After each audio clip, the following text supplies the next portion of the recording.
Brent is with us this morning. He is the lift god. Brent, how are you, buddy? I spit my gum out. You did? Well, that's all right. That's all right. We won't step in it. You know, we're doing a little studio renovation, so. No, you have the place fixed up really nice. Well, Beautiful. you know, we got nowhere to go but up from here. So nice to have you here. Exciting news to talk about. I think it's my first time here. It is the first time you've had to sit in the chair, as so to speak, ride the chair with us. Yes. You like that? I do like that. You see what I did? Well with that? done. Yeah, thanks. I'll bring down a seat cushion next time.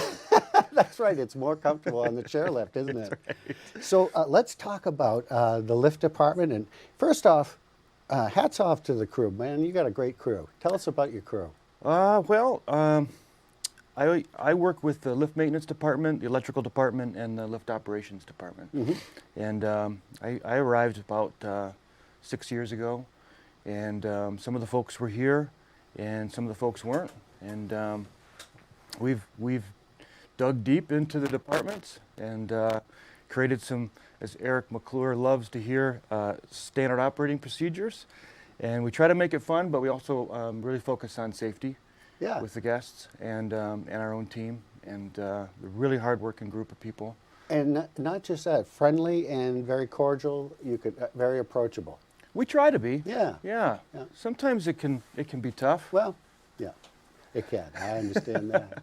Hey, I want to talk about this new T-bar. We just got teased with Connor up there at the top. What can you tell us about this new T-bar? Well, we opened it yesterday. Yeah. It's a Doppelmayr T-bar. I brought my cheat sheet for some notes. Yeah. It's 1,400 feet long. Yeah. It goes 590 feet per minute, which is wicked fast. Wicked. The Skyline goes 480. So this is 590. Oh, wow. Yesterday we didn't run it that fast. We ran it at 2 meters, which is about 390 to 400 feet per minute, just to help get the kids used to it. Right. Because it's not, it's not the normal thing that we do here. We only run the 3 T-bar usually on a few weekends and some wind hold days. Right. But it was, it's a beautiful lift. It's quiet. Everybody talked about how quiet it was. That's It's a nice ride. It's a little tricky getting off at the top. Part of the difficulty of the project was basically landing this T-bar in the middle of a 32-degree slope, and so we had to, and we wanted to land above tote crosscut, and that allows the athletes to go to the left over to narrow gauge and to the right to Comp Hill, and that has been a little tricky at the unload. So I got some tips for the viewing audience. Yeah. So when you get on, you want to have if you're a skier, you want to have your ski poles in the outside hand, and you want to look to the middle. So you and I'd have my ski poles on this side, and we'd be looking at each other. That's why I usually chew gum. Touche. And the T comes right around. You load right at the bull wheel. Yeah. Comes right around. Yeah. And then just kind of grab out of the T and wait for it. The string will release, I guess, come out of the can, and then it'll start to pull you up the hill. Don't sit down. Don't sit down. Just kind of lean back into the T. And then when you're riding up, just try to stay in the tow path underneath the sheave assemblies. Don't do any GS turns. That can actually pull the cable off of the sheave, so don't do that. And then when you get to the top, if 2 of us are riding together, you should peel off first. And then I take the T and I kind of pull myself up a little bit, and it kind of creates a little bit of slack, and then twist the T, and then fling it up over your head. I had a couple of kids that the T slid up their back and caught on their jacket and started to drag them up the hill a little bit. We were laughing, they were laughing. No one was hurt, but we're all learning. Right. And so how about snowboarders? They don't Oh. have to hold their poles. Oh, huh? Lorenzo Warren. He taught me how to do it. I love it.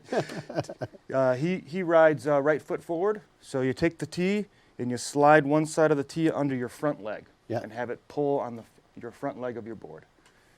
He was a master. That's it. Went right up. It was Well, great. from a real pro right there. He is a pro. So is his dad. Yeah, exactly. Yeah, my daughter is in the CVA program for the first time this year, and she's snowboarding. Congratulations. Yeah, she's the one that comes with my wife for the real estate. Yeah. Yeah. Oh, that's great. Yeah, We met. Hey, how about, I mean, the big question for a lot of people is, Can anyone ride the T-bar? So let's sort that out. So when the athletes are training, it's specifically for the athletes. When the athletes are not training, we may run it for public, but we probably won't because it doesn't service anything additional that you can't get to from Skyline, Super Quad, Double Runner A. So the whole concept of the T-bar was for the athletes, and I don't think we'll run it much if they're not training. And tell us the benefit of how people will benefit from that lift, even if you're not riding it. Oh, well, I think there was 300. It seemed like there was 300. Maybe there was 200 kids yesterday up there that weren't in the lift lines at Super Quad or Skyline. So that's one way they're going to benefit. And then the athletes are going to benefit by making quick laps and getting tired out real quick. And it was, I think, Alex Godomsky said his son, I think, up and down, one lap was like 3 or 4 minutes. Yeah, oh, that's great. And it wasn't full speed. That's right. Yeah.